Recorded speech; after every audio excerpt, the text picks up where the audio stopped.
noite a todos e a todas. Hoje eu me propus a trabalhar com vocês a parábola do administrador infiel ou mordomo infiel. É uma parábola que não é tão conhecida, muitas pessoas eu acabei conversando essa semana não conheciam, né? Então eu vou primeiramente ler a parábola para vocês, para que vocês possam entendê-la, e aí depois nós vamos conversando sobre ela e qual é o enfoque que Jesus quis trazer para nós como espíritos imortais. E é isso que nós precisamos sempre pensar. Todas as parábolas de Jesus, elas não eram só para aquelas pessoas daquele século, é para toda a humanidade em todos os tempos. Ela vai, e nós vamos vendo, que ela vai sempre ser muito atual. Como muitas pessoas acham que Jesus, né, é antigo, que é lá daquele tempo, mas não. Se nós podemos ver nessa visão espiritual, nós conseguimos ir percebendo de que ela é eterna, ela é para todos os tempos. Então vamos lá para a parábola. Havia um homem rico que tinha um mordomo, e este lhe foi denunciado como esbanjador dos seus bens. Chamou-o então e lhe disse: que é isto que ouço dizer de ti? Dá conta da tua administração, pois não podes mais ser meu administrador.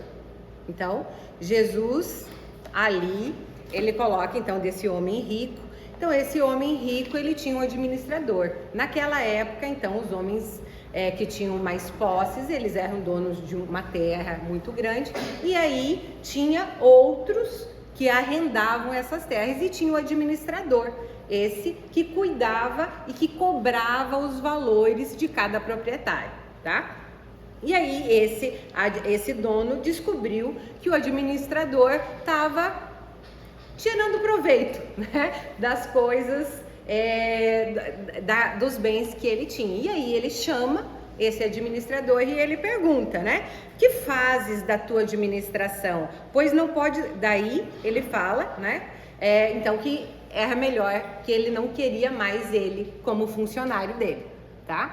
E naquela época ele poderia ter mandado prender. Ele não mandou prender, ele só falou que ele não queria mais, tá? Disse o mordomo consigo, aí o mordomo consigo mesmo: que hei de fazer, uma vez que meu amo me tira a administração? Não sei cultivar a terra, e de mendigar tenho vergonha. Então, ele não sabia trabalhar, né? No pesado, mendigar, ficar pedindo dinheiro lá, ele também tinha vergonha. Então, o que ele ia fazer? E aí, o que ele colocou? Já sei o que farei, a fim de que quando me houverem tirado a mordomia, encontre pessoas que me recebam em suas casas. E aí o que ele fez? Chamou cada um dos que deviam a seu amo e perguntou ao primeiro: quanto deves ao meu amo? O devedor respondeu: 100 cados de óleo. Disse-lhe então: toma tua obrigação, senta-te e ali e escreva depressa outra de 50. Então, mandou diminuir, né? Então, mandou diminuir. Perguntou em seguida a outro: quanto deves tu? Respondeu ele: 100 cados de trigo. Disse-lhe: toma o documento que me deste e escreva um de 80. Então, ele foi diminuindo.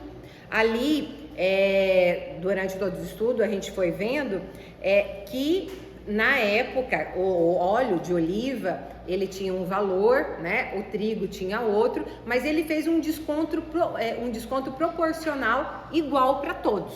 Ele não foi injusto com nenhum, ele fez um desconto proporcional a todos, né? Mas aí vamos lá.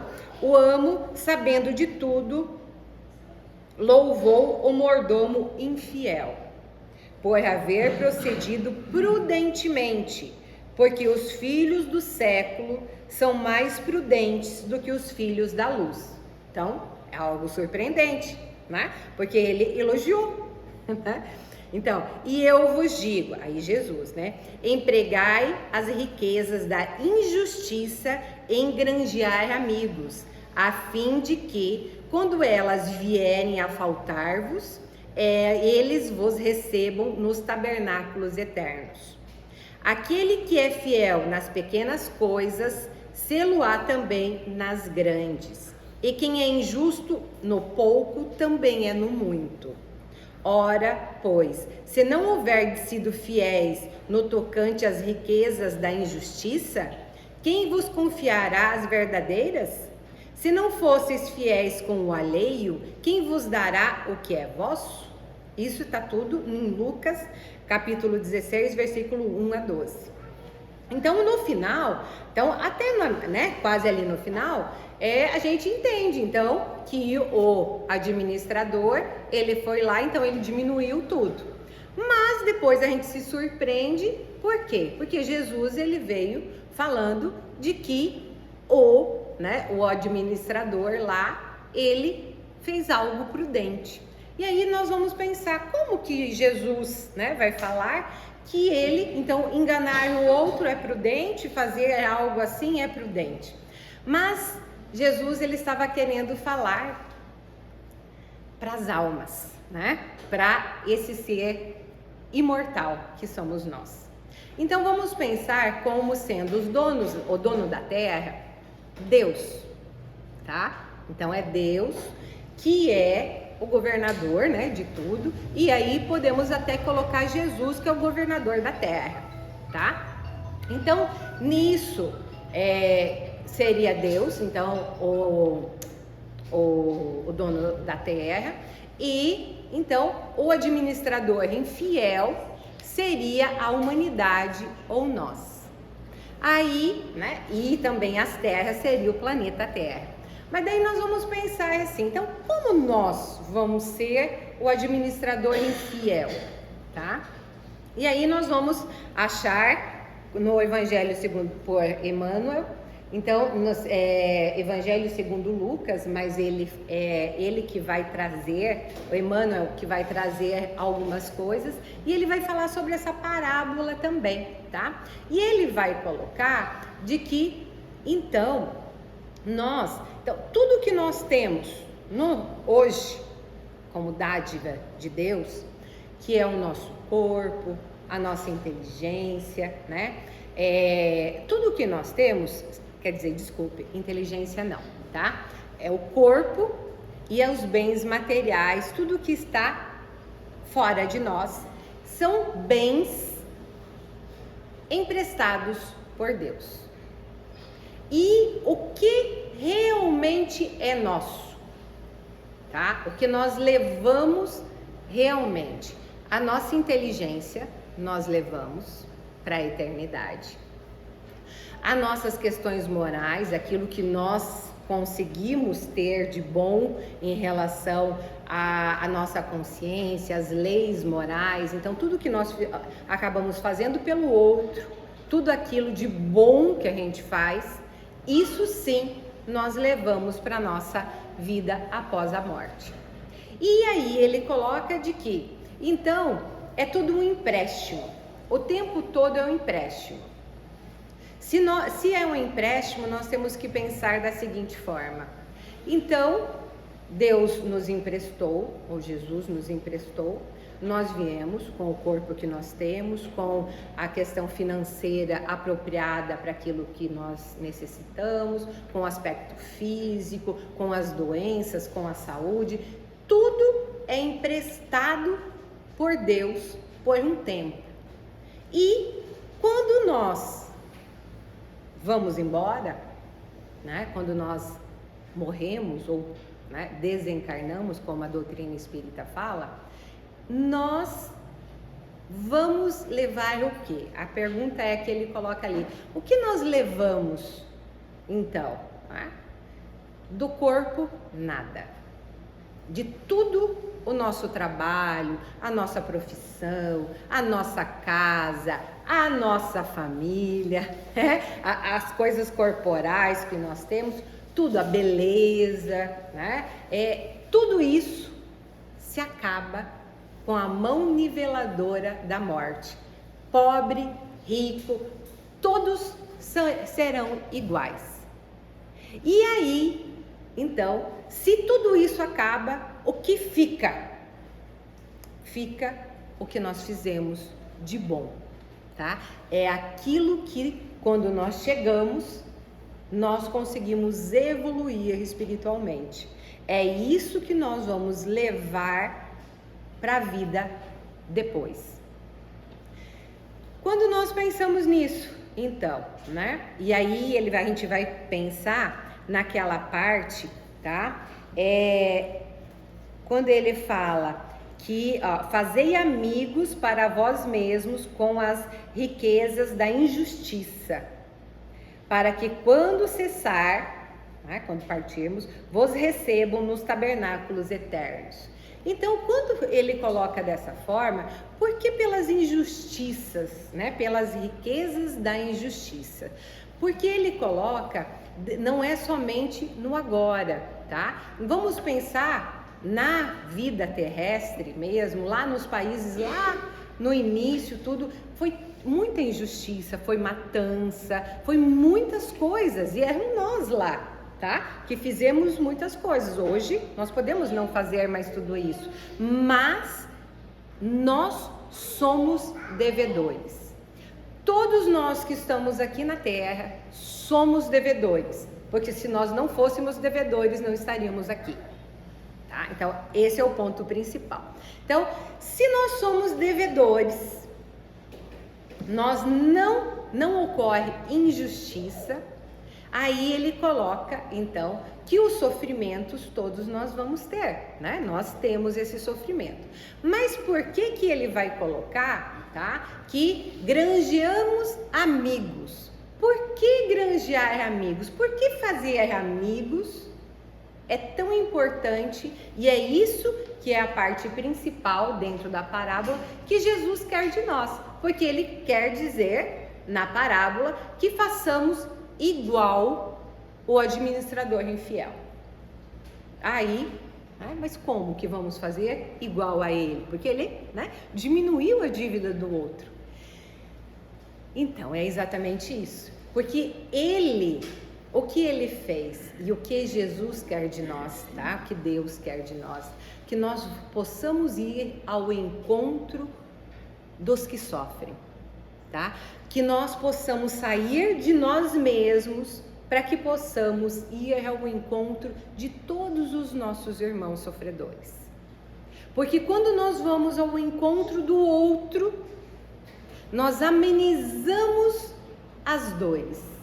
E quando nós amenizamos essas dores, nós estamos granjeando os amigos, tanto em relação a essas pessoas que nós ajudamos, como aos amigos espirituais que estão com aquela pessoa. Aí vamos colocar então algo. Quando nós vamos num hospital dar um passe ou fazer uma oração, né? Quando nós vamos ajudar alguém ou na casa, ou quando nós conversamos com alguém que está necessitado, né? Ou quando a gente dá até mesmo comida para alguém que está necessitando, né? O que nós estamos fazendo? Nós estamos indo ao encontro do outro para amenizar essa dor. Quando nós amenizamos essa dor, aquela pessoa, tá? Aí vamos pensar, tem muitas pessoas que falam, mas a gente ajuda os outros, mas as pessoas são ingratas, né? Não importa se elas são ingratas. O que importa é o que você está fazendo, tá? E o que importa também são todos aqueles espíritos que tanto amam aquela pessoa, que estão lá, naquele espírito encarnado que está ali, e que fica muito feliz quando a gente ajuda. E aí eu vou contar uma história do Chico mesmo, tá? Ele sempre fazia visitas em casas, fazia o evangelho no lar, né, com as pessoas, e ele fazia uma visita que era para uma, se eu não me engano, é Valéria, Ele ia na casa, ela tinha paralisia cerebral, então ele ia nessa família, então ela não falava, não se mexia nem nada. E ele ia toda semana fazer o evangelho e tudo. E ele falava que ela era uma dançarina espanhola e ele levava todas as vezes uma rosa vermelha para ela, né? Mesmo que ela, né, não respondia. E um dia ele chegou na casa e ele falou assim: hoje eu tô com a impressão que a Valéria vai falar uma palavra, né? Vai falar alguma coisa. E todo mundo olhou para ele, né? Meio estranho, porque ela tinha paralisia cerebral. Mas ele fez o evangelho e no final ele perguntou: Valéria, fala uma palavra, tenta uma palavra. Daí, e nada ali, daí ele falou assim: tenta, pelo menos Jesus, né? Fale Jesus. E aí ela fez com todo o esforço, ela falou Jesuso, né? E todo mundo ficou feliz, tá, né? E tudo. E aí ele foi embora. Na outra semana ele retornou e a mãe estava na porta lá da casa falando, e aí falou para ele que ela tinha desencarnado, né? Passou muitos anos, e aí Chico, na hora de dormir, ele via, né, uma entidade muito luminosa, tá? Que entrava no seu quarto, fazia um passe no seu coração, no seu peito, não falava nada e ia embora. E isso se repetiu durante 7 dias. E aí ele teve a primeira crise de angina, né? Que é o problema de coração que ele tinha. Ficou hospitalizado, aí ele precisava ficar em repouso, ficou um tempo. Quando ele voltou para casa, né, ele viu essa entidade entrando novamente. Daí ele falou assim: agora que eu entendi o porquê que você vinha, né, e dava passe no meu coração, era para me preparar para aquilo que iria acontecer. Mas, por favor, me fale o seu nome. Você entra muda, sai muda, mas por favor, fale o seu nome, né? Daí ela falou para o Chico: Chico, você me conhece, né? Há muito tempo. Não, mas eu não conheço você, ele falou, né? Aí eu falei: olha, eu vou falar uma palavra e você vai me reconhecer. Jesus, né? E ele já reconheceu. Então, são os amigos espirituais, tá? E você vê aquela bondade que ele fez, ele granjeou amigos. E esses granjear amigos fez com que amenizasse a própria dor dele, né? Outro fato também de Chico Xavier, ele falou pro mentor dele, falou assim: olha, um dia ele estava muito triste. Ele falou: olha, eu tô com uma tristeza, é como se eu caísse de um prédio de 20 andares. Ele falou: acalme o seu coração. Cada andar desses tá uma mãe que você ajudou, te amparando nas suas dores. Então, né, nós precisamos sempre entender que tudo nós temos um amparo divino. A misericórdia divina sempre vai estar na nossa vida. Agora, quando nós vivemos somente para si mesmo, nós temos um isolamento espiritual. E aí nós não temos esses amigos espirituais ao nosso lado. E por isso que na parábola ele fala, tá, que esse administrador infiel, né, ele fez mais certo do que os filhos da luz. O que são os filhos da luz que ele coloca? São aqueles que já têm a espiritualidade, ele estava falando para os próprios discípulos, ou aqueles que têm o conhecimento e que não fazem aquilo que é necessário fazer, que é ir ao encontro de todos os necessitados. Quando nós conseguimos fazer isso, nós vamos entrando nessa felicidade que Jesus ele prepara para todos nós. Porque quando nós estamos nessa dor, na nossa dor, nós não enxergamos ninguém. Nós não enxergamos ninguém, nem longe, nem perto de nós. E Jesus, ele quer que nós olhemos e possamos amparar, porque um pouco que você faça por um irmão, você está granjeando muitos amigos.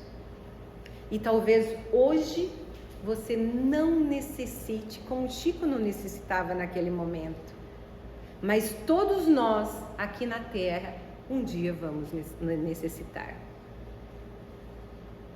E isso é que nós precisamos nos preparar para essas necessidades. E quando é essas necessidades? Durante toda a nossa existência na Terra nós vamos precisar, mas tem momentos mais difíceis. Tem momentos onde nós necessitamos de uma palavra, não só espiritualmente, tá? De amigos espirituais que nos amparem, mas nós precisamos de uma palavra, nós precisamos até de orientações, né, em relação a qualquer coisa que você possa ajudar. Porque muitas vezes nós sempre colocamos, né, de que precisa ser coisas grandiosas que a gente precisa fazer. Aí, muitos que não têm condições financeiras falam, mas eu não tenho condições financeiras para ajudar ninguém.